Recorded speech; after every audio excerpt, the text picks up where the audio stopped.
Billions of years ago, our whole solar system was nothing but a big cloud of dust and gas floating in space. Then, something happened to disturb that cloud, but scientists still aren't sure what exactly it was. It could have been a distant star that turned into a supernova with a bang that caused the dust cloud to start spinning. As it spun faster, the dust and gas got pulled into the center and created a thick, spinning disk called a solar nebula. The gravity at the center became so strong that hydrogen atoms started crashing into each other, producing helium and a lot of energy. As a result of all these space shenanigans, we got our sun about 4.6 billion years ago. This process used up more than 99% of the dust and gas in the big cloud. The leftover stuff started to come together to make different shapes. The cloud kept spinning, and bits of matter bumped into each other and stuck together. Some of these clumps got big enough to have their own gravity, which pulled even more matter to them. This is how the planets, including our Earth, were made. You wouldn't recognize our planet though, as it was nothing like we know and love it today. It was hot, and I'm not talking about perfect beach weather hot. It was scorching hot, as it was mostly made of magma, which is basically melted rock. Just imagine how hot it should be to make the stones melt. After a few 100 million years, Earth started to cool down. As the planet changed and its outer crust started to form, there were lots of volcanic eruptions. These volcanoes released water vapor, ammonia, and carbon dioxide into the air around the planet. Slowly, oceans started to form from the water vapor. The planet was every introvert's dream back then, with not a single living being around until the day when the first simple lifeforms began to appear and live in the new oceans. Those tiny organisms were single-celled microbes that gave birth to all future lives, including yours. They left signs in rocks that are about 3.7 billion years old. The signs were a type of carbon molecule made by living things. Then, at least 2.4 billion years ago, cyanobacteria evolved. These were the first organisms to make food using water and the sun's energy, and they released oxygen. This caused a big increase in oxygen, which made it hard for other microbes that couldn't handle oxygen to survive. Then, tiny microbes started living inside other tiny microbes. This way, they were forming organelles, small structures inside a cell with a specific function. One important organelle is called mitochondria, and it helps turn food into energy. For the first time, DNA got packed inside a part of the cell called the nucleus. These new complex cells, called eukaryotic cells, had different parts that each did a special job to help the whole cell work better. Soon enough, the earliest animals would rule the world. But don't get your hopes up. They weren't fluffy kittens. All the changes on Earth were happening against the background of the supercontinent Rodinia, which formed around 1.2 billion years ago. It pulled together almost all of Earth's land masses into one gigantic piece of land. It was surrounded by a massive ocean, so the whole planet looked like a giant land and sea puzzle. Unlike the green, lively continents we have now, Rodinia was barren and rocky, with no plants or animals on land. So, early life forms like algae thrived in the ocean. The breakup of Rodinia caused changes in Earth's climate and ocean currents. New coastlines and environments eventually helped diversify life on Earth. Cells began living together and finally evolved into the first animals around 800 million years ago. Sponges, and I don't mean the loofah you use to shower, were some of the earliest animals. By around 580 million years ago, they had neighbors, including fronds, ribbons, and quilts. But then, another 40 million years later, which is like a minute in evolutionary time, the conditions changed. oxygen levels rose and the first animals were replaced by new life forms. It was the beginning of the Cambrian period, the time of the giant shrimps and other creatures you'd rather never meet. Those invertebrates that ruled the planet looked so weird and not Earth-like that it took scientists years to realize these scary creatures were actually the ancestors of modern mollusks and crustaceans. Meet hallucigenia, a creature with 7 or 8 pairs of spindly legs, the same number of paired spikes coming from its back, and a head you won't tell from its tail. Another cool creature from that period was the abnormal shrimp. Unlike most animals back then that were tiny, it was over 3 feet from head to tail. There was also the Weewaxia, that looked sort of like a stegosaurus, but without a head, a tail, or any legs. It looks like these creatures were born without defensive spikes and grew them as they got older. If they ran a beauty contest in the Cambrian period, Aishia would likely win. It had many common features with today's tardigrades. Although it was just 1 or 2 inches long, it was the nightmare of prehistoric sponges, and it clung to them with its multiple claws. We still have some live souvenirs from the Ordovician period living among us. Take lampreys, for example. The marine life kept flourishing. There were squid-like nautiloids with tentacles and a special shell with gas-filled chambers that made them float in the water. They swam well by squirting water out of their bodies and used their tentacles to catch prey. Another group of sea hunters was the conodonts with their tiny fossil teeth. The few complete fossils we have found show that they looked like eels with big eyes to spot their food. Fish back then were small, with mouths that pointed downward, which helped them suck up food from the ocean floor. Lampreys and hagfish are their living relatives today. The hard-bodied arthropods, like early relatives of crabs and spiders, started exploring life on land. They moved into freshwater and shallow lagoons, and one type of these creatures was the horseshoe crab. Even though they're called crabs, they're actually more like spiders and scorpions. Around this time, the first simple plants also began to grow on land, but a surprise ice age interrupted their plans. Most of the world's land at that time came together to make a huge supercontinent called Gondwana. It included what is now Africa, South America, Antarctica, and Australia. Another supercontinent, called Laurentia, included what would become North America. Gondwana drifted south until it settled at the North Pole. Huge glaciers started forming over what is now Africa. This led to a 20-million-year ice age and a huge extinction. At least half of all marine species were wiped out around 443 million years ago. The landscape wasn't looking too cozy, but have no worries, the first plants were about to hit the land.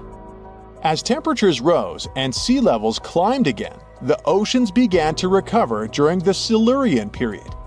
Huge reef systems grew in the warm, clear tropical seas. You can still see remnants of these ancient reefs today. They are limestone rocks. The oceans were full of tiny creatures called plankton. At the top of the food chain were these terrifying sea scorpions. Some of these sea scorpions grew to over 6 feet long, and they were the largest arthropods ever. They looked like giant scorpions with huge, compound eyes to spot their prey, the primitive fish. They caught it with their strong, claw-like pinchers.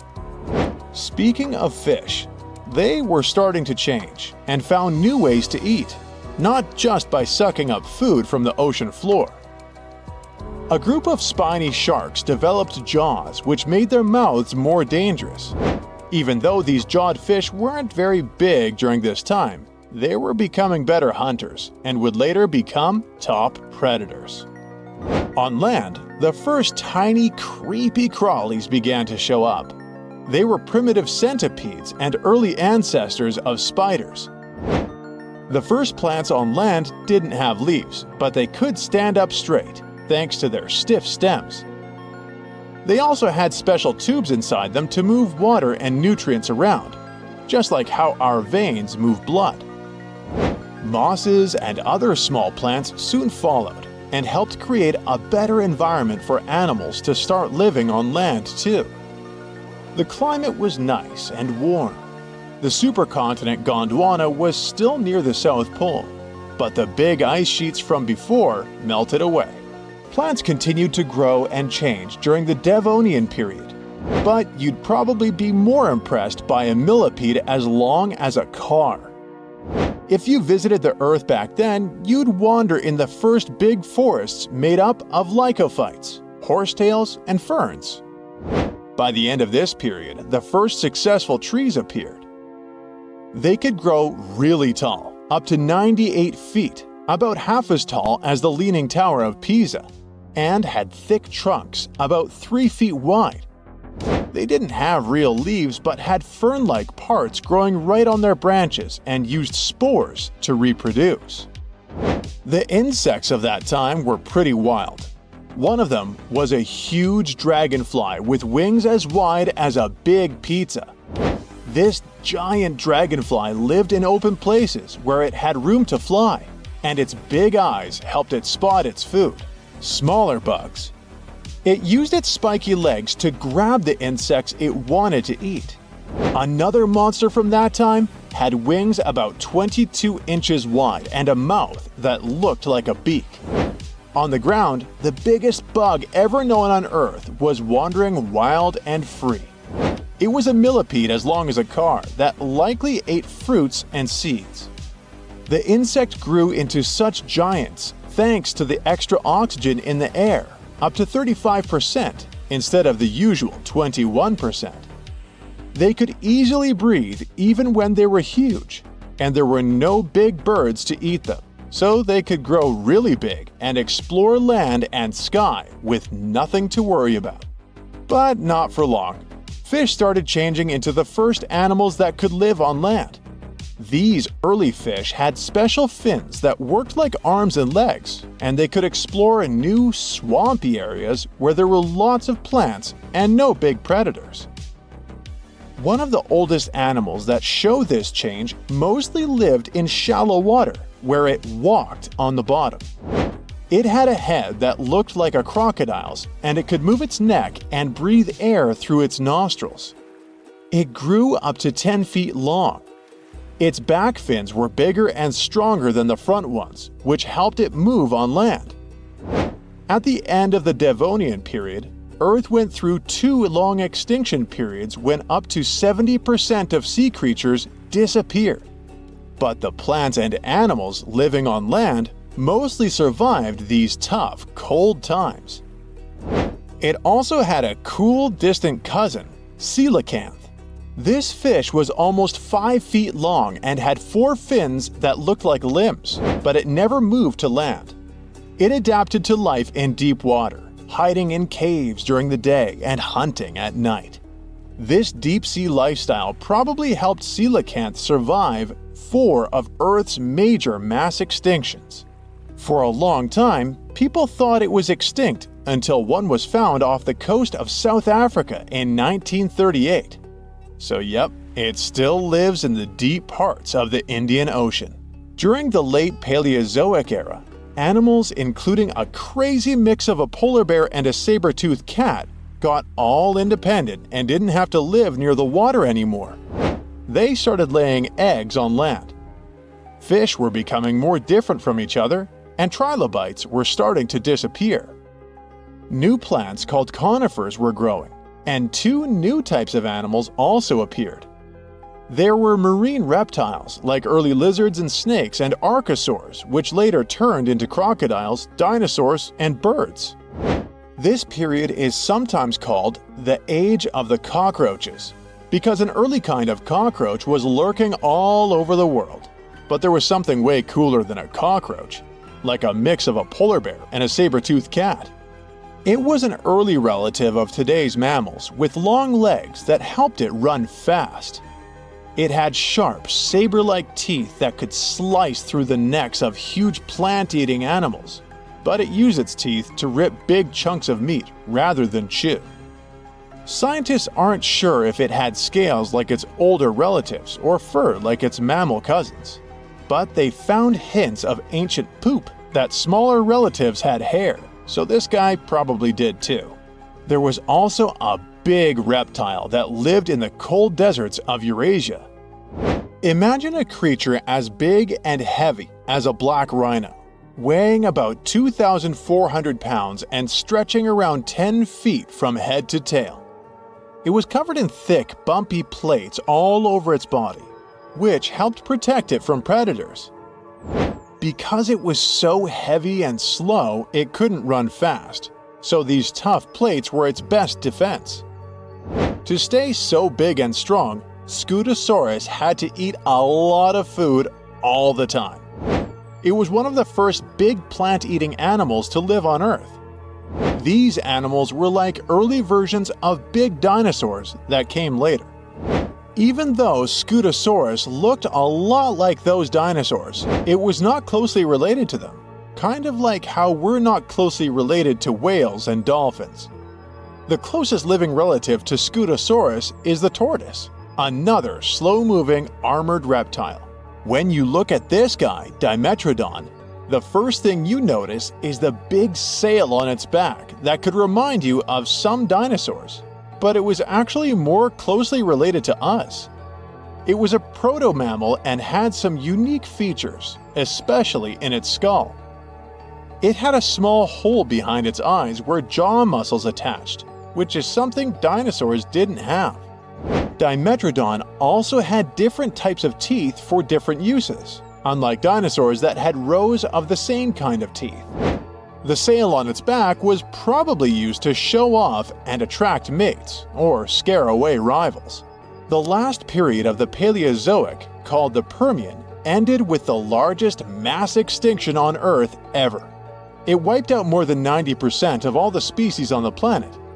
The two big landmasses named Euramerica and Gondwana joined together to form one huge supercontinent called Pangaea. Around Pangaea was a giant ocean. Because Pangaea was so big, the middle of it was probably very dry, since rain clouds couldn't travel far enough to bring water to the interior. This made Pangaea's center a very dry place. The Permian extinction left room for new creatures to thrive. One of them was this guy, looking like a real-life Nessie from Scotland. It was a 20-foot-long reptile with a super long neck, even longer than its body and tail combined. And nope, it wasn't a dino yet, but a protosaurus that lived during the Middle Triassic period, which was just before the time of the first dinosaurs. Scientists used to think it was too heavy on top to walk on land because of its long neck, but newer studies show that most of its weight was centered around its body, so it could walk just fine. Between 240 million and 230 million years ago, a new successful group of animals started to rule the world. They managed to evolve from mostly dog and horse-sized creatures into the biggest monsters that ever existed on Earth. Scientists say they managed to do it thanks to some massive volcanic events. But it's a topic for another video. Life during and after the dinosaurs. What if we're not the only technological species on Earth? No, don't side-eye the person next to you. I'm pretty sure they're human. I'm talking about a whole advanced society that might have lived millions of years before us and then vanished. Yeah, it's a bold theory, but it's possible. Which brings up a big question. If they really existed, would we even be able to tell? Because, let's be honest, we are fascinated by the idea of finding intelligent life on other planets. So much so, we almost ignore the possibility that an advanced civilization might have existed right here on Earth. Long before humans evolved. Before dinosaurs even. And there might be hidden clues pointing to them. But where? That's exactly what the Silurian hypothesis tries to figure out. The name Silurian comes from an advanced extraterrestrial race on the TV show Doctor Who. But the real-world idea is a little different. Scientists aren't really asking whether a pre-human civilization existed or not. They're asking something trickier. If they did exist, would we have any way of knowing? In other words, do we even have the necessary tools to find out? You see, it is possible they did exist. Take the human race, for example. We started building industries and using machines back in the 18th century. Our technology has come a long way since then, and it's grown to the point that, well, it's giving us a bit of trouble right now. All that progress is starting to impact the planet's climate and ecosystems. And if things keep going that way, one day, humanity could disappear. Sure, it's an apocalyptic, hypothetical scenario, but hey, it's just to illustrate the theory, okay? So let's picture today's world without humans around to keep things running. At first, nothing would really change. But slowly, little problems would start to snowball. Oil refineries and nuclear plants might keep going for a while until a jam here, a broken valve there, and suddenly disaster strikes with explosions, smoke, and fire tearing through the sky. Over time, pavement would split open, letting tiny green sprouts poke through. A few seasons later, those sprouts would grow into weeds, then bushes, and eventually trees strong enough to tear roads apart.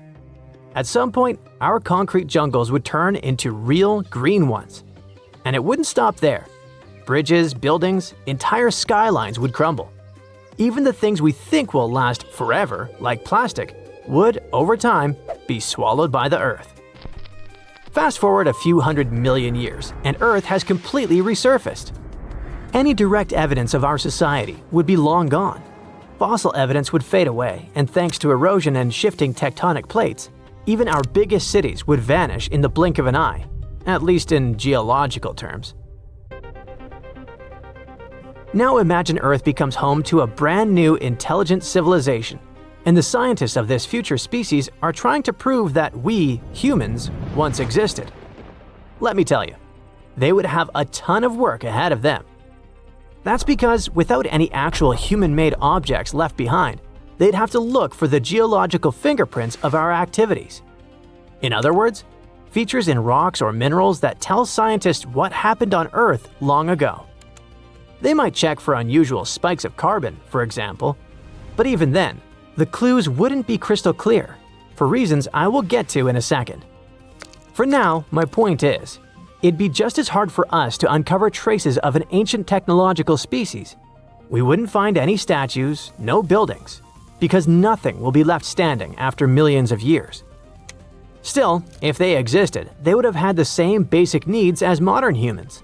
They'd need to generate massive amounts of energy and grow tons of food. And that would have left behind similar geological fingerprints. Things like big spikes in atmospheric carbon, sudden climate shifts, rising sea levels. And if we ever found any of those traces, bingo! That could mean a pre-human intelligent civilization once existed. Sounds easy, right? Well, that's where the Silurian hypothesis comes in. Back in 2018, two scientists decided to put that idea to the test. Physicist Adam Frank and climate modeler Dr. Gavin Schmidt wanted to answer one big question. If an advanced civilization lived on Earth long ago, would we even be able to tell? And the answer is, well, probably not. Finding solid evidence for a civilization that old would be incredibly difficult, and there are two big reasons for that. First, because it's hard to tell when those geological fingerprints are human-made and when they're the result of natural forces. I mean, did the temperature rise during a certain period because of industries, or was it just a natural phenomenon? Here's an example. What's happening to our climate right now looks a lot like certain events in Earth's past called hyperthermals. One of those happened about 55 million years ago, when global temperatures shot up by around 14 degrees Fahrenheit. But hyperthermals usually happen during times of intense tectonic activity, when Earth's plates were shifting and volcanoes were going wild. So in that case, it was natural. But you get the point, right? Maybe there were other events like that in a much older era, that in a rare and unlikely scenario could have been caused by an ancient society, but it would be difficult to tell. There's a reason we might never find their traces. The longer an advanced civilization lasts, the more evidence it leaves behind. But here's the twist. To last that long, they would need to be sustainable. And the more sustainable a society is, the smaller the impact it leaves on the planet. Smaller impact means fewer clues for us to find. Can you see the paradox? The civilizations most likely to survive the longest are the ones that leave the least behind. For example, a society that runs mostly on wind and solar power wouldn't leave nearly as much evidence as one powered by fossil fuels. Okay, so we've got our answer. It would be really hard, if not impossible, to find any evidence that an ancient technological civilization lived here before us. But that doesn't mean they never existed. The truth is, we still don't have proper tools to look that far back into Earth's history in detail. So, maybe we should keep an open mind. Up until now, you've probably pictured this ancient civilization as humanoids, right? You know, 2 legs, 2 arms, walking around like us. But some scientists like to play with a different idea. Maybe we're looking in the wrong place. What if they were sea creatures? I'm talking about cephalopods, ocean animals like octopuses, cuttlefish, and squid. These guys have complex nervous systems and surprisingly sophisticated behavior. They can change color and skin patterns in seconds, send signals like "I'm angry," and even hypnotize their prey. So what if they were the ancient civilization we've been talking about this whole time? Let's start with the light version of the theory. These species could have learned to live together in an organized way, and just like early humans, they might have changed their environment, maybe by farming underwater and hunting some species until they were gone.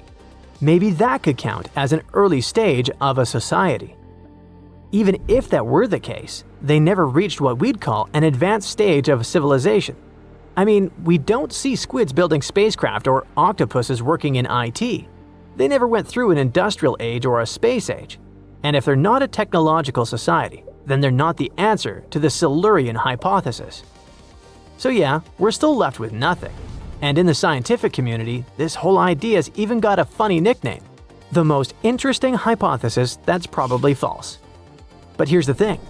Even if it's a long shot, it still gets scientists asking a big question. What will we humans leave behind millions of years from now? And the answers might actually help us figure out how to look for other advanced species beyond Earth, ones that could have disappeared a long time ago. You're way more Neanderthal than you think, at least when it comes to your DNA. These ancient hominids were shorter and stockier than humans today. They made stone tools, used fire, wore clothing, and had some rituals of their own. The official theory says that they went extinct 40,000 years ago, but a new study says Neanderthals probably never really disappeared completely, but could have mixed with modern humans. It looks like every modern human has about 3% of the Neanderthal genome in their DNA. If it's accurate, it means Neanderthals were more connected with our ancestors than we previously thought, and shared a long history of living together. Neanderthals were very close relatives of modern humans, but our families separated about 500,000 years ago. More than 10 years ago, scientists discovered that Neanderthals had families with the early humans who traveled out of Africa. Because of this, people living outside of Africa today have about 1 to 2% of Neanderthal DNA in their genes. We now have only 3 really good examples of complete genetic code from these ancient hominids. The first one comes from bones found in a cave in Croatia that are 50,000 to 65,000 years old. 2 more examples, which are about 80,000 and 50,000 years old, were found in caves in Eurasia. Scientists still aren't sure as much about how modern human DNA got into the Neanderthal genetic alphabet, because they don't have enough material to study. But they did compare the existing DNA of 3 Neanderthals with the DNA of 2,000 modern humans. They found that the Neanderthal DNA might be made up to 3.7% of modern human genetic code. It means that in the ancient Neanderthal population, about 1 in 30 parents were modern humans. The scientists found that modern human DNA got mixed into the Neanderthal genetic alphabet during at least 2 periods when humans and Neanderthals were interbreeding. This happened once about 200,000 to 250,000 years ago, and again about 100,000 to 120,000 years ago. There might have been other times they mixed, but we can't see those in the DNA we have now. Another recent study, which hasn't been fully checked by other scientists yet, says that most of the Neanderthal DNA in modern humans came from one big period of mixing, about 47,000 years ago, that lasted for almost 7,000 years. Scientists found skulls that are about 100,000 years old in 2 caves in the Middle East. These skulls look like they belonged to early modern humans, but have some features like bigger eyebrows that might show they had Neanderthal DNA. This could be because of gene flow from Neanderthals, and it fits in the mixing time frame. The study also looked at the genetic differences in the 3 Neanderthal genomes and found out that Neanderthals had an even smaller population than scientists thought before. It could be another proof that Neanderthals didn't just go extinct, but became part of the modern human gene pool. Many groups of modern humans left Africa and mixed with Neanderthals so much that Neanderthals couldn't stay separate. In the future, scientists want to study how modern human DNA affected Neanderthals. This could help us understand if this mixing had good or bad effects on Neanderthals. Neanderthals aren't our only relatives from the past. There used to be at least 9 species of humans on our planet. One of them, Homo habilis, earned the nickname handyman because stone tools were found with its remains. It lived in eastern and southern Africa. This early human had a slightly larger brain than its older relatives and an ape-like face. Homo habilis was about 4 feet tall and ate a variety of foods. For a long time, scientists thought Homo habilis was the oldest member of our human family. But new dating methods have shown that Homo erectus, another ancient human, might be older and not related to Homo habilis. Homo naledi is a more mysterious member of our human family, discovered in a South African cave in 2013. It's the only region of the world where their remains were found. They walked on 2 feet, but were also good at climbing trees. They were small, about 4 feet 9 inches tall, weighed around 88 pounds, and had small brains.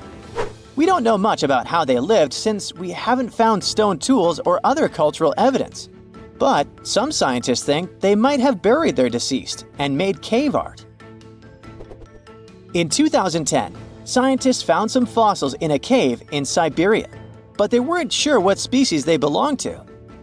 These fossils are from a group called the Denisovans, who lived between 194,000 and 51,000 years ago. We don't know much about them because we only have a few fossils, but DNA analysis has shown that Denisovans were closely related to Neanderthals and modern humans. They even had families with early humans, especially in Southeast Asia. There aren't enough fossils to give Denisovans their own species name, but their genes are found in modern humans, which means they might be part of our own species. As scientists study more about Denisovans and fossils in Southeast Asia, we might understand better how different species fit into the Homo family tree. In 2003, they found fossils of a very small human-like species in a cave on the island of Flores in Indonesia. These tiny people lived between 100,000 and 50,000 years ago. They were only about 3 feet 6 inches tall. Scientists think they might have come from another species, Homo erectus, and became smaller over time because they lived on an island with limited food. Because of their small size, they're often nicknamed hobbits. Around 40,000 years ago, Homo sapiens, yep, that's us, were the last humans left out of many different kinds of human-like species that walked on 2 legs. So, the logical question is, what happened to the others? And what did we have to do with their disappearance? Some scientists think we survived because our offspring lived longer, or because we were better at handling changes in the weather. Others think we might have competed with other human species, or maybe mixed with them and shared genes. About 300,000 years ago, the first Homo sapiens lived in Africa. They didn't look exactly like us, but they were more similar to us than other early humans. They had tall, round skulls with almost straight foreheads. Unlike Neanderthals, they didn't have thick brows or jutting jaws like Homo naledi. They also had chins, which no other early humans had, though we still don't know why. Homo sapiens lived in bigger groups and had more genetic diversity compared to other early humans. This helped us in many ways, not just in staying healthy. Having big social networks across different places was like having a safety net. If we ran out of food or water, we could go to other groups we were connected to, and they would help us because we weren't strangers, we were family. These big networks also helped these early humans share new ideas and inventions.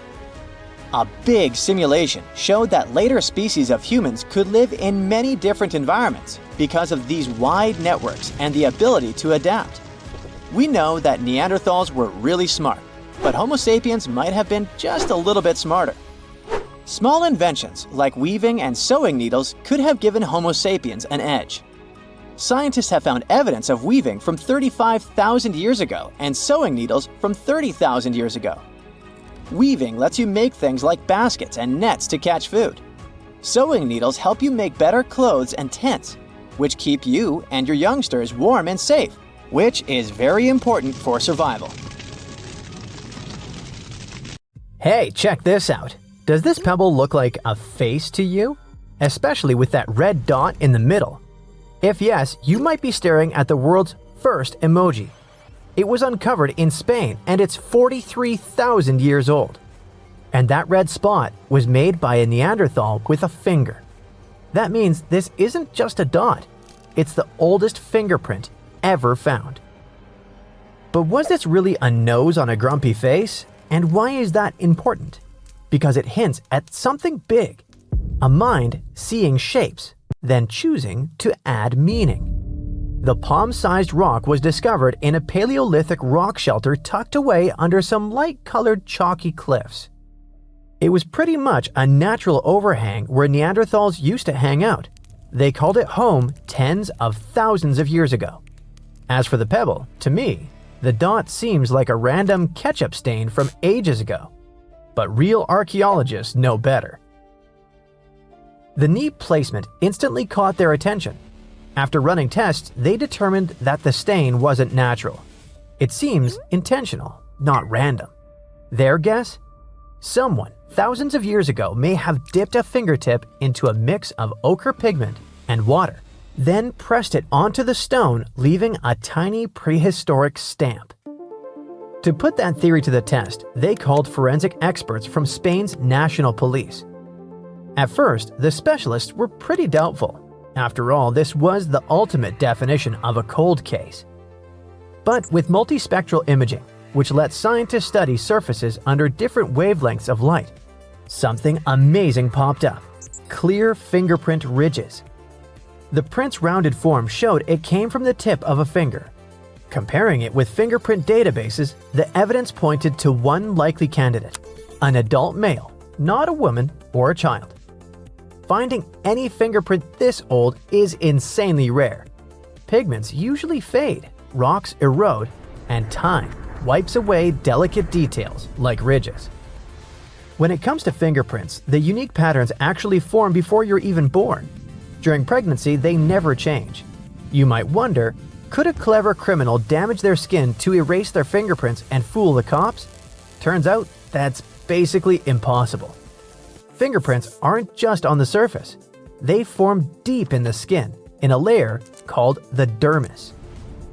Even if you burn, cut, or scar the outer layer, the patterns underneath usually stay the same and even heal back. Scars might distort the print a little, but that won't help. Ironically, those scars often become a new kind of fingerprint, unique to the person. With today's forensic tools, even a partial print is enough, not to mention the DNA. Yes, fingerprints are just patterns, but they usually come with sweat, skin cells, or oils that may contain DNA. Here's another cool fact. Koalas also have unique fingerprints just like we do. Under a microscope, even experts sometimes struggle to tell them apart from human prints. Scientists think these ridges help koalas grip branches and pick leaves with precision. The bottom line, fingerprints are basically nature's unhackable signature. It's something humans, Neanderthals, and apparently even koalas have been leaving behind for tens of thousands of years. If it's been a while since your biology classes, here are some clarifications. Neanderthals weren't our direct ancestors, they're more like our long-lost cousins. Colloquially, we call them humans too. But for scientists, Neanderthals and modern humans were different species within the same genus. Kind of like how lions and tigers are both big cats, but they're not the same species. Homo sapiens and Homo neanderthalensis split from a common ancestor hundreds of thousands of years ago. Neanderthals dominated Ice Age Europe. When Homo sapiens arrived around 45,000 years ago, the two met, mixed, and today, most people outside Africa carry about 1 to 2% Neanderthal DNA. Eventually, the balance shifted. Within just a few thousand years, Neanderthals disappeared, while modern humans kept spreading. Scientists think it was a mix of different factors. Shifting climates made food scarce, new neighbors brought competition, and their small, scattered populations just made survival even tougher. Now, here's why this little fingerprint is such a big deal. For decades, scientists thought Neanderthals were just built for survival. Strong, but simple. Homo sapiens were supposed to be the creative ones. For a long time, scientists thought they were special because they could think in symbols. Tens of thousands of years ago, our ancestors carved patterns into stones, painted animals on cave walls, and wore beads and pigments as decoration. The earliest proof of symbolic art comes from Blombos Cave in South Africa, where humans etched deliberate designs on pieces of red ochre over 70,000 years ago. Those symbols had no survival purpose. Researchers believe they were expressions of ideas, identity, and meaning. That ability to imagine and represent things we couldn't see was thought to be uniquely human. But this one tiny red dot on a stone challenges that idea. See, the stone already looked like a face, and someone all the way back deliberately pressed a red nose right where it should be. That's symbolic thinking. That could mean that Neanderthals weren't just making tools and hunting mammoths. Perhaps they were able to imagine things. And this isn't just the only clue. This fingerprint is part of a growing pattern that shows Neanderthals were way more like us than we ever believed. For example, in Cova Negra, Spain, archaeologists uncovered the skeleton of a Neanderthal child who had a serious ear condition that made life incredibly hard. However, the little one lived to be around 6 years old. Now, remember, this was the Ice Age. Just managing on your own was challenging. Survival was tough. Food was scarce and danger was everywhere. Yet, someone made sure that the child was looked after, fed, and kept safe. Scientists believe that this shows a trait of compassion, something we once believed only our species was capable of. In Iraq, scientists found a Neanderthal skeleton sprinkled with flower pollen. Sounds random. Maybe not. Some believe it was part of a funeral ritual, like the world's first floral tribute. If that's true, Neanderthals weren't just surviving, they were remembering and honoring life. Neanderthals were apparently quite resourceful. Around 176,000 years ago, they were stacking stalagmites into neat circles in Bruniquel Cave in France. Was this some kind of ritual or just curiosity? Maybe this means that they had the idea of planning and changing their surroundings. Then around 130,000 years ago, they took eagle talons and turned them into jewelry in Croatia. Yep, early bling. This suggests they were into looking good and possibly showing off a bit socially. There were no sewing machines back then, but Neanderthals had stone scrapers and even bone needles. With those, they crafted animal skin outfits that were perfect for the freezing Ice Age climate. When you step back and consider all of these, that tiny red fingerprint isn't just a mark on stone. If it was meant to represent a nose, it's part of a much bigger story. Neanderthals cared for one another, crafted tools and clothing, created jewelry, painted on cave walls, and built mysterious structures deep in caves. Basically, they were thinking a lot more like us than we used to imagine. And here's the fun part. What if that little red dot wasn't meant to be a nose at all? Maybe it was a joke, a charm, or just a doodle. Heck, it could have been the first face meme scratched onto rock. Whatever it was, unless it really was an accident, it shows imagination. So the next time you send an emoji, remember that Neanderthals had the same idea. Personally, I like that it's a grumpy one, but at the very least, we now have the oldest fingerprint ever discovered. That alone is extraordinary, but add the fact that the print was placed right on a stone that already resembled a face, and suddenly, the questions multiply. Let's hope the researchers discover more about it so we can know for sure. What we do know is that 43,000 years ago, a Neanderthal pressed a finger onto stone and left us with one of the most personal signatures in prehistory. Warning: if you're a devoted fan of ETs and accept every story about contact with them as fact, you might want to skip this video. What you're about to hear is the hard truth, and yes, it may be disappointing. On the other hand, if the idea of them makes you uneasy, this video might actually put you at ease. And if you don't believe in those little green cuties but constantly find yourself debating people who do, just show them this. First, you need to know that there's no solid evidence that intelligent extraterrestrial life exists. What does exist is strong evidence that all the so-called ET incidents you've heard about during your whole life actually have very reasonable explanations. One of the most famous examples is the Roswell incident. On July 8, 1947, a strange object crashed on a ranch in the state of New Mexico. It was described as a flying disc. First, a local newspaper reported the story. Then, the incident spread across the entire country. People claimed it was the crash of an ET spacecraft. Authorities said the object was a meteorological balloon. People didn't believe them. Rumors exploded. Many theories spread everywhere. Years later, after all the hype slowed down, the truth finally came out. The flying disc was part of a top-secret government project, a high-altitude balloon designed to detect signs of nuclear testing. But even after the truth was revealed, many people refused to accept it.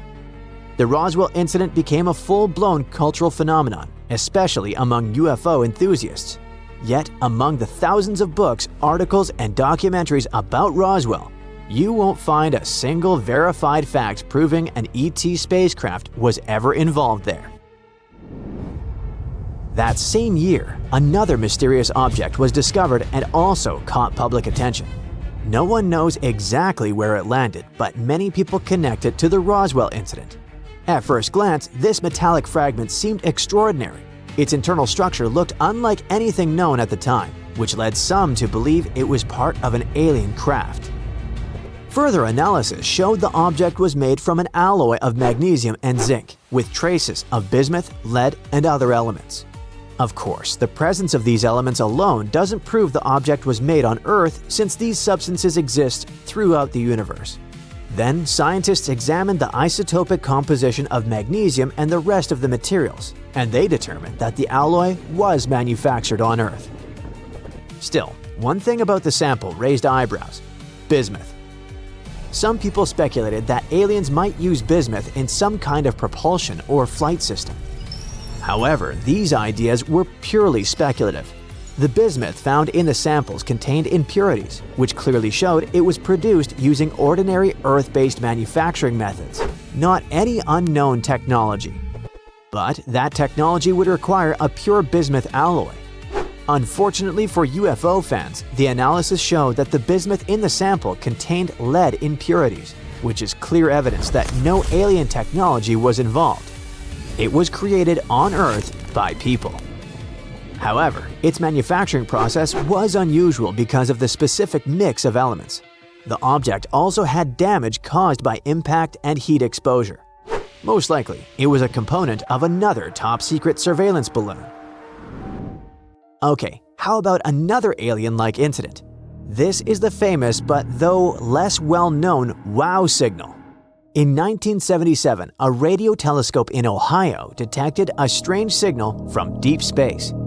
It lasted 72 seconds and stood out dramatically from the background cosmic noise. Astronomer Jerry Amon, who discovered it, was so shocked that he wrote "Wow" on the printout. The scientific community briefly suspected that this radio signal might be a message from alien technology, but it was never detected again.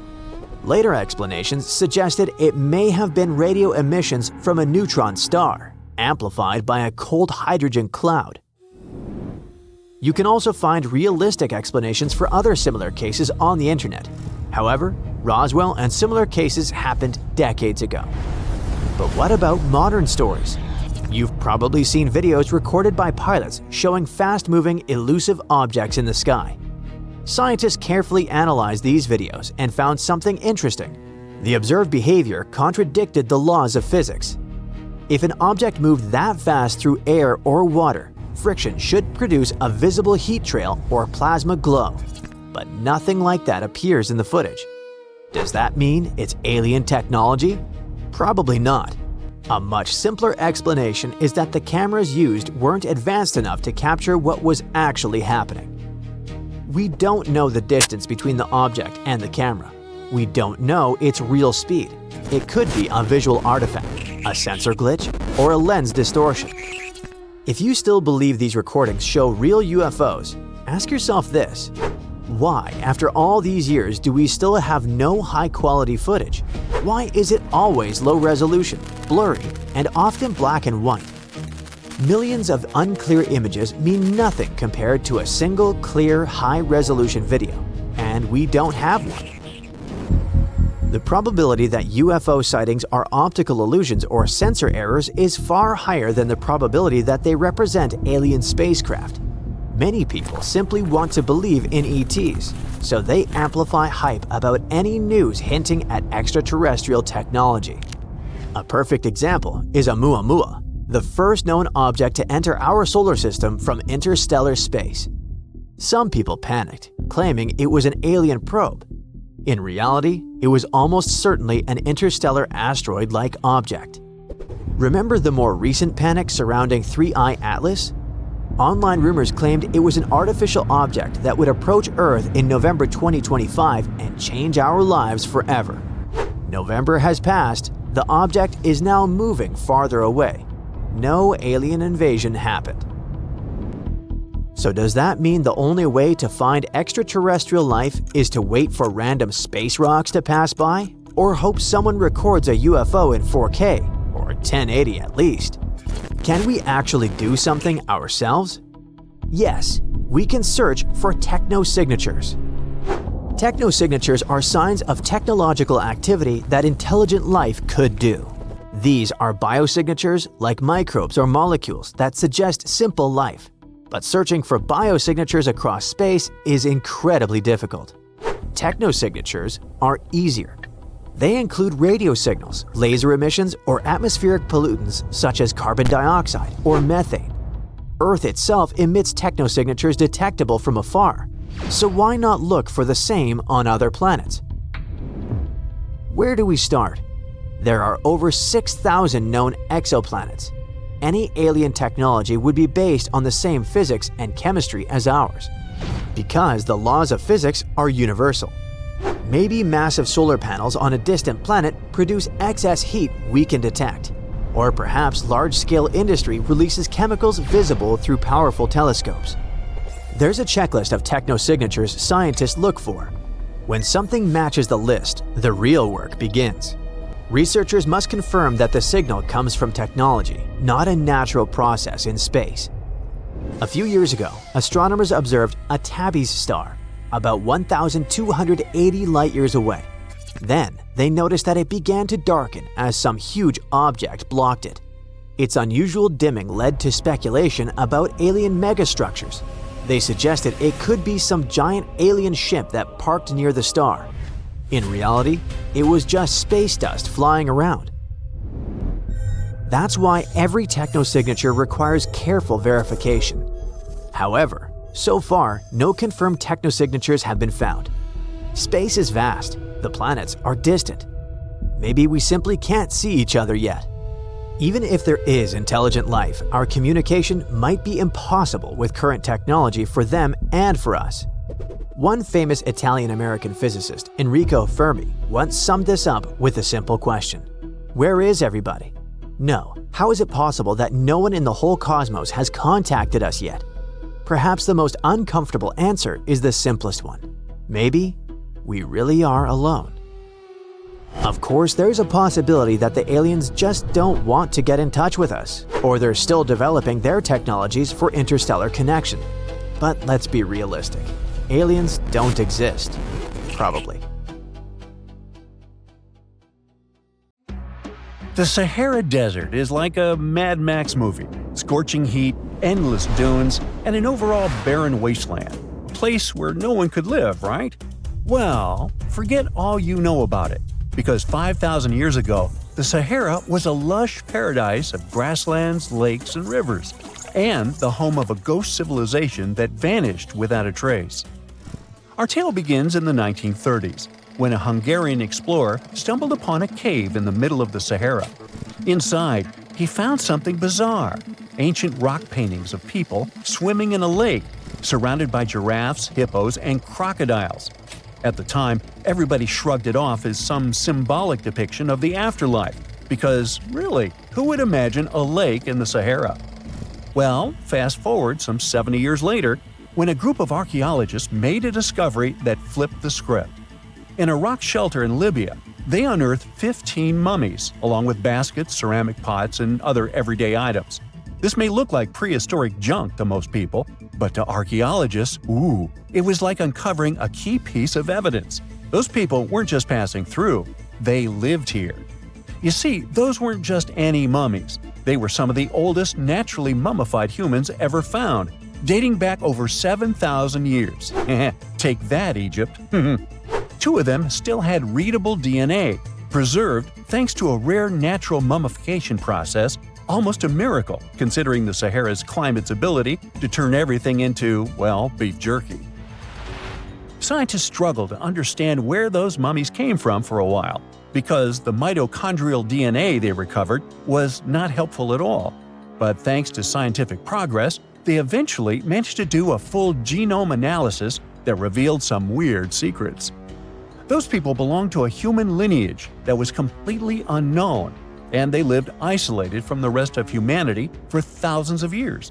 For decades, researchers assumed that the place where they lived, the Green Sahara, was like a prehistoric highway, a lush corridor that humans and animals used to migrate between sub-Saharan Africa and the Mediterranean.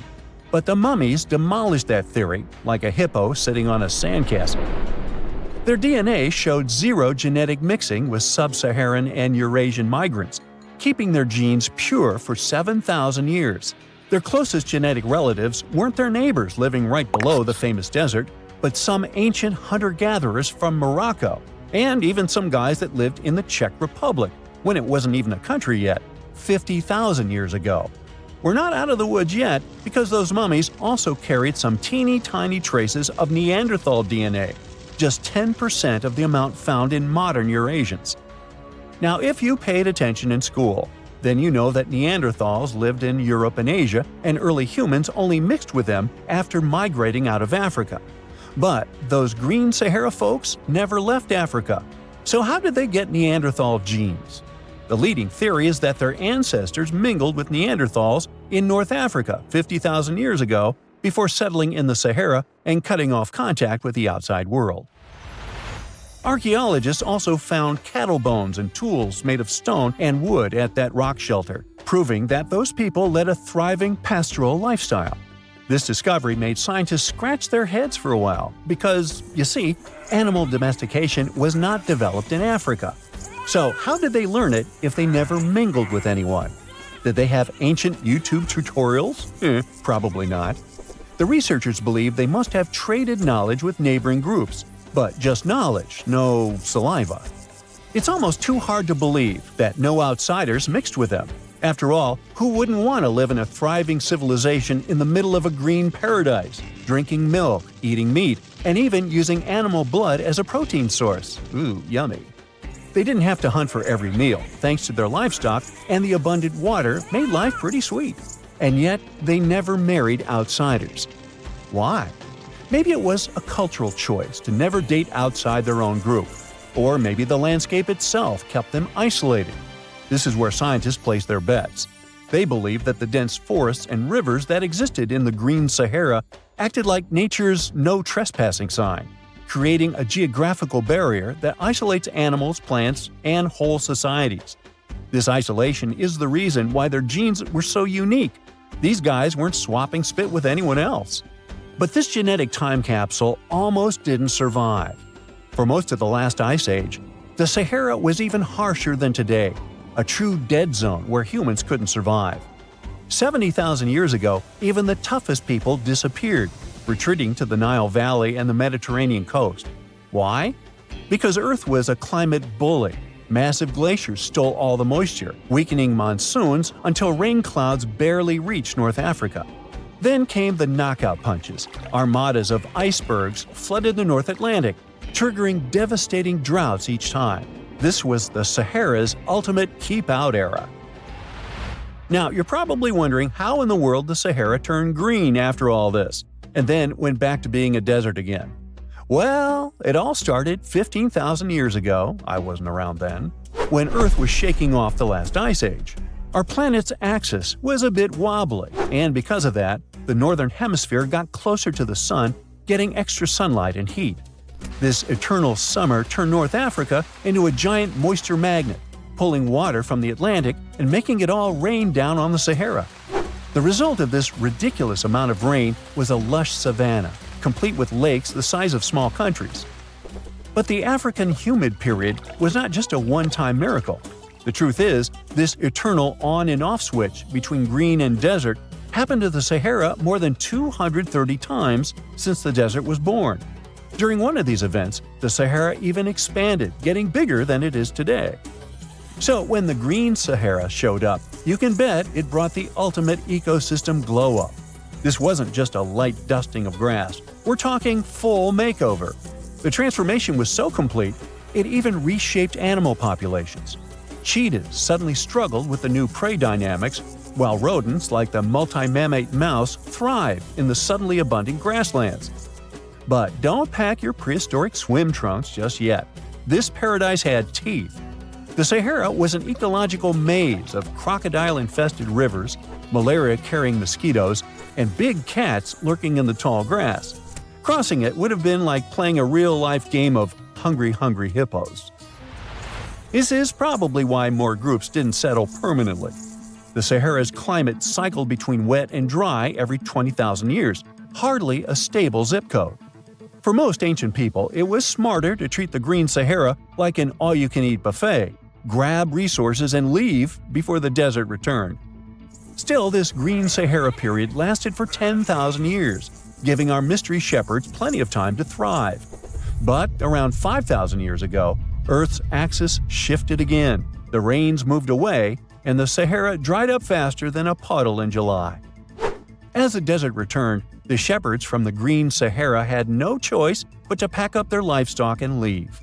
Some researchers believe they migrated toward the Nile, laying the groundwork for ancient Egypt, so I guess their legacy lives on. Besides, their pure lineage may be extinct by now, but some faint genes of the mummies can still be found in the people that live in North Africa today. But the introvert mummies were not the only ones using the Green Sahara as an Airbnb.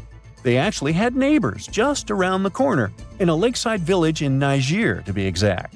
Those people thrived for 5,000 years and left behind the oldest Sahara Desert cemetery, including a man buried in a turtle shell, a grinning Halloween man with filed teeth, and a heartbreaking family embrace frozen in time, victims of the very waters that sustained them. Eventually, those people disappeared too, just like it happened to our antisocial friends. This proves that this desert outsmarts everyone, with a landscape that gives paradise with one hand and takes it away with the other. Hey, welcome to the Dino New Year's Party. Hey, everyone you know well is here. Tyrannosaurus, Triceratops, Stegosaurus, Raptor, Diplodocus. But there will also be someone new, a guest who will surprise you. You see, paleontologists have discovered a new dinosaur species that was somewhat like the T-Rex, but with a twist. These guys would rather eat a crunchy salad than a juicy steak. Hey, meet this dude. Any guesses on how to pronounce this? Duonicus sacobatri. Thanks, please hold your applause. These are herbivorous guys that belong to the therizinosaurs. But they had one awesome feature. A feature that showed scientists that Duonicus belonged to a new branch of dinosaur evolution, about which little is known. But hey, let's go back to the dino party, shall we? Here you can see dinosaurs with different personalities. The T-Rex is a bully and toothy. The Velociraptor seems to be very toxic and moody.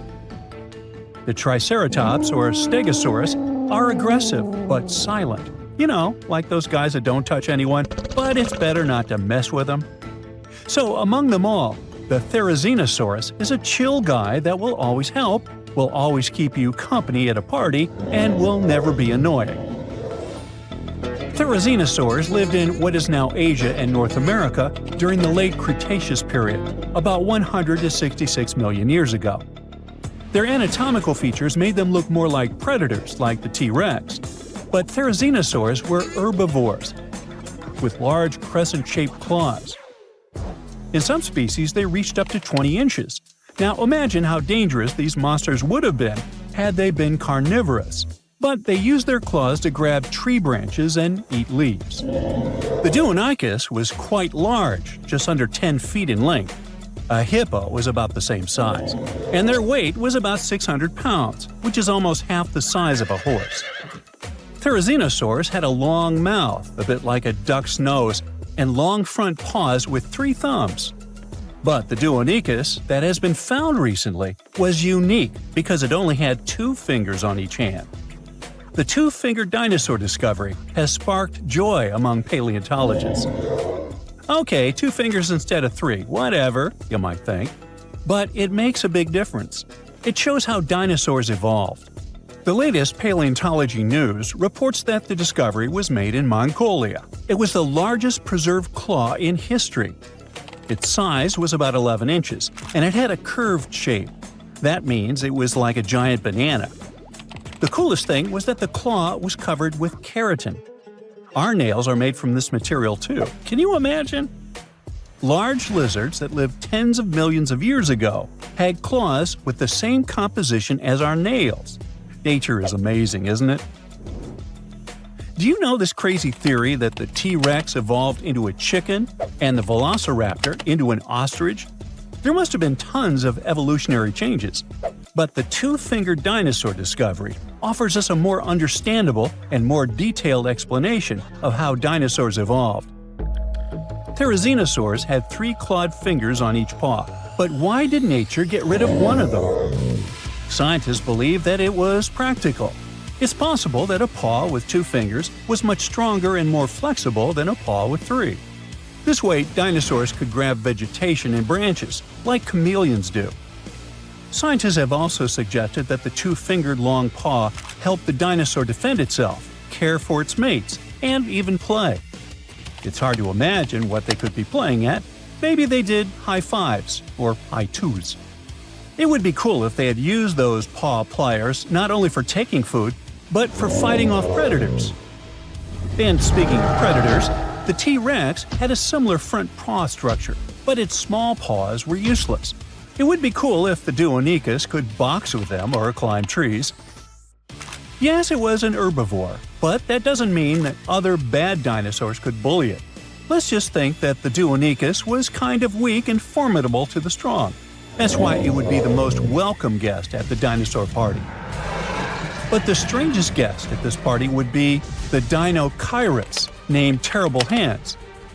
The case of the Deinonychus shows how dinosaurs evolved from having 3-fingered paws to being 2-fingered.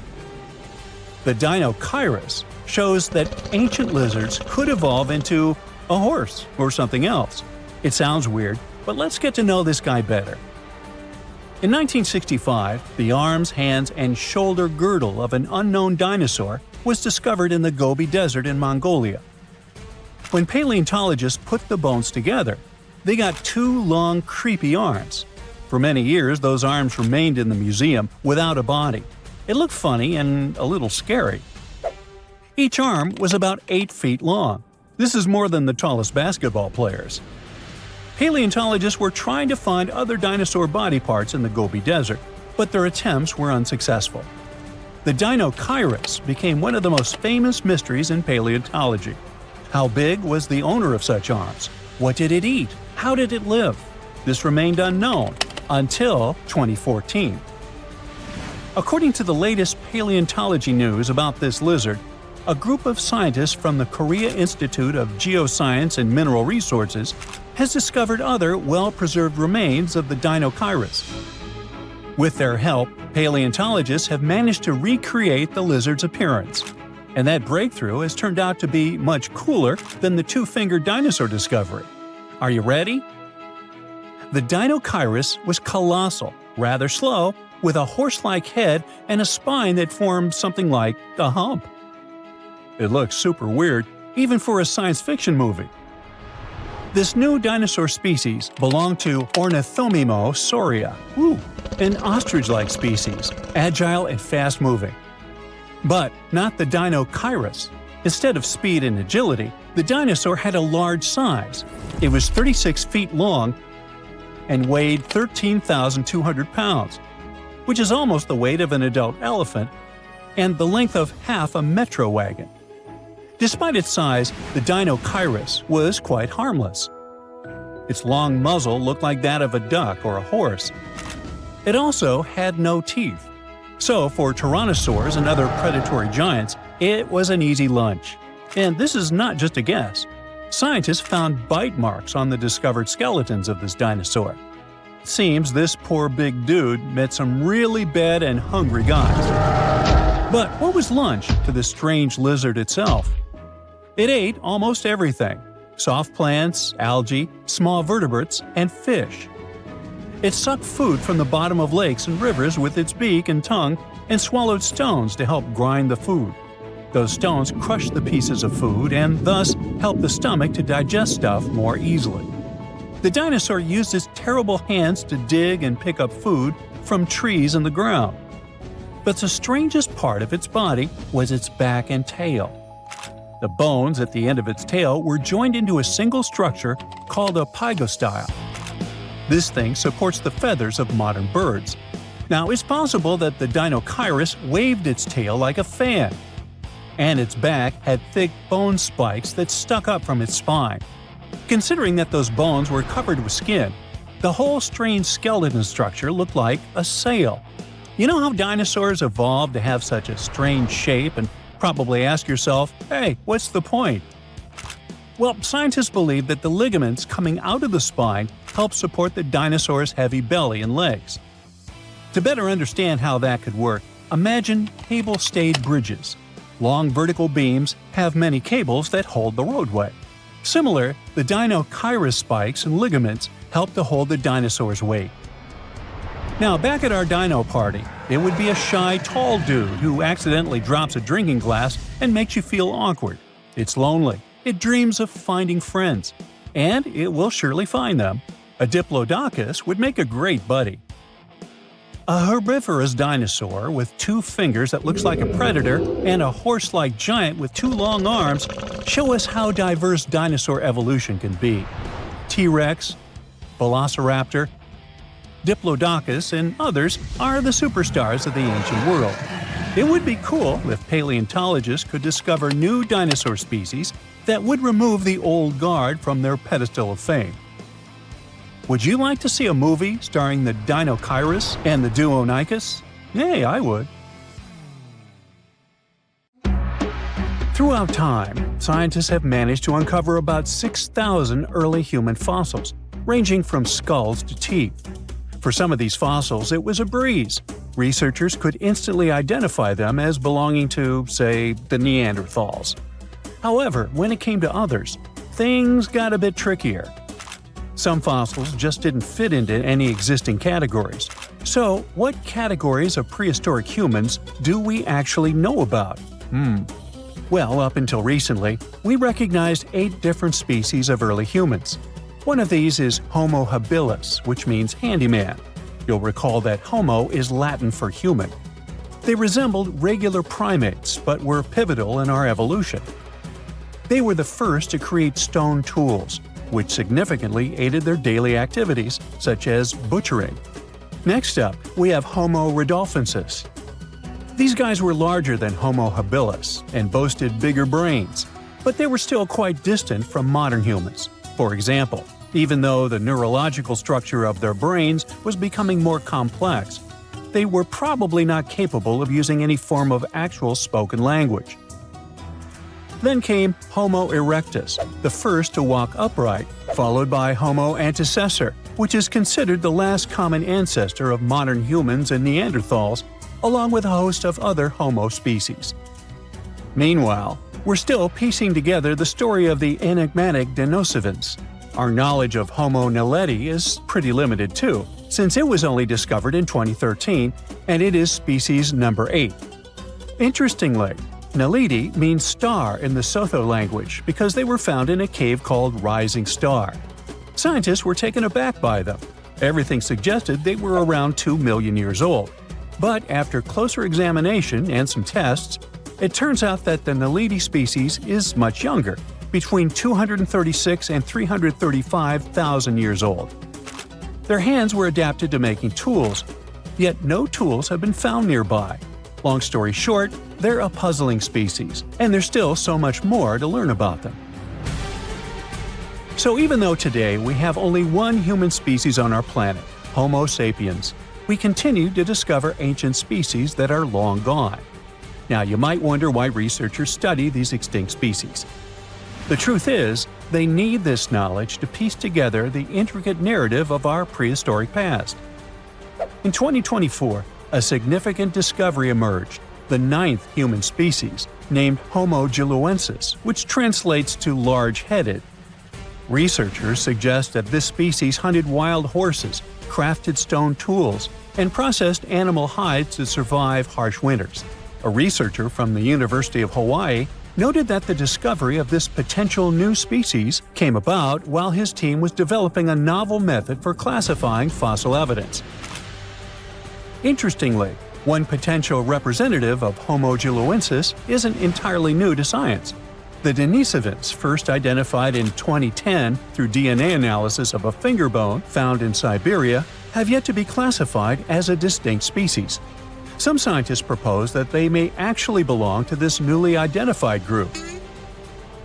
These big-headed individuals could help shed light on the long-standing mysteries surrounding these hominin fossils, which have puzzled researchers due to their mixed characteristics of Homo erectus and Homo sapiens. You see, sometimes it's tough to call a spade when you don't even know what a spade looks like. You get the idea? Many unsolved mysteries linger simply because scientists haven't had this crucial, big-headed piece of the puzzle. So theoretically, we modern humans could also be considered a bit of Homo giluensis. You don't believe me? Well, watch this. We need to consider 2 key facts for this equation. First, there are the Denisovans, a group we might refer to as Homo giluensis from a scientific perspective. Yeah, this is just a theory proposed by some researchers, but let's roll with it for now and pretend it's a fact. Second, it's important to know that the Denisovans interbred with the ancestors of modern-day Melanesians. These folks inhabit areas ranging from New Guinea to the Fiji Islands and carry between 4 and 6% Denisovan DNA. Now, you might not personally have those genes, unless you've been tested, of course, but the key takeaway here is that there are modern humans today who share genetic links with the Denisovans, or Homo giluensis, or big heads if you prefer. Now, that all sounds pretty plausible. Let's unpack step by step how it happened. Researchers have uncovered this type of ancient human, known as the Denisovans, based on skeletal remains found in Siberia. These ancient humans coexisted and interbred with modern humans, adding yet another layer to our understanding of human evolution. Named after the Siberian caves where their fossils were discovered, the Denisovans are believed to have roamed widely across Eurasia. Evidence indicates that the Denisovans lived alongside Neanderthals and interacted with early Homo sapiens, possibly around 50,000 years ago. A team of scientists successfully sequenced a complete genome from these ancient hominins using nuclear DNA extracted from a finger bone. This discovery reveals that at least 4 distinct human groups existed during the time when anatomically modern humans began migrating out of Africa. Alongside modern humans and Neanderthals, we now have to consider the Denisovans and another small human species from Indonesia, often referred to as the Hobbit, when discussing our evolutionary history. One intriguing question that arises is why Denisovan genes are predominantly found in modern Melanesians, yet absent from other Eurasian populations. Remember that 4 to 6%? One hypothesis suggests that interactions between the Denisovans and early modern humans were limited and brief, especially as humans migrated throughout Southeast Asia into Melanesia. Scientists speculate that only a small number of the Denisovans may have interbred with a larger group of modern humans. This could explain how the Denisovan genes made their way into the gene pool despite the likelihood of infrequent encounters. Anyway, the more scientists dig into our past, the more fascinating things they uncover about our ancestors. Take Neanderthals, for example. Did you know these guys were responsible for creating the very first piece of art ever? I had no idea. But a 2018 study of ancient cave art in Spain revealed what are now considered the oldest known artistic creations. We used to think Neanderthals lacked the cognitive skills needed for art, but it turns out they were actual art pioneers. Not only did they create art, but they also seem to have invented hashtags thousands of years before Chris Messina did it in 2007. Right, I'm kidding, but you'll soon get why I mention hashtags. The artworks found in several caves in Spain include simple hand stencils, a ladder-like drawing, and various other markings. Until recently, these prehistoric pieces were believed to have been made by early humans. But new testing methods suggest they're much older than we thought. Above all, the earliest recognized Neanderthal artwork, which looks like a hashtag, was discovered in Gibraltar back in 2014.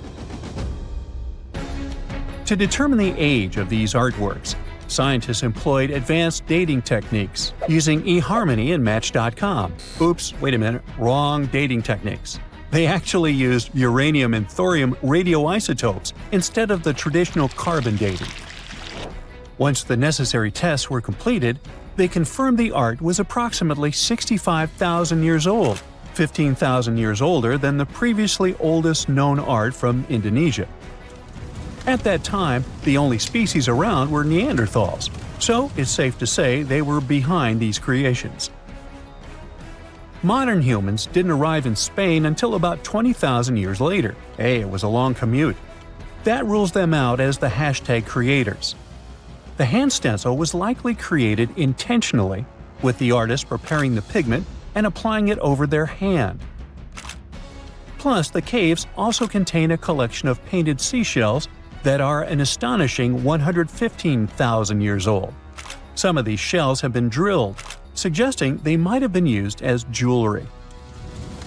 Some specialists argue that the fact Neanderthals created art hints that they might have also had some form of spoken language. So maybe it's time we fully embrace Neanderthals as part of our lineage. They're humans too, just a different branch of our family tree. While these findings are intriguing, some experts remain skeptical about the new dating methods, claiming they're not entirely convinced. Hey, what do you think? Share your thoughts in the comments.